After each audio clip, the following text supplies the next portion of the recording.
هذه الأكلة مصيبة. الدجاج، زبادي، ثوم مطحون، بصل مطحون، كركم، شطة، فلفل أسود، زيت، قرنفل مطحون، ملح.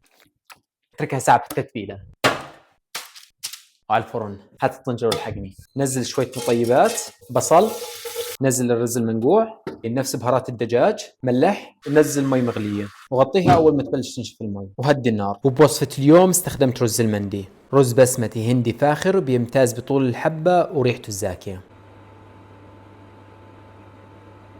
ملون طعام، نتركها ترتاح شوي. رشة الشاي ما لها داعي. اللهم صل على سيدنا محمد. ما شاء الله، رز كل حبة بحبتها.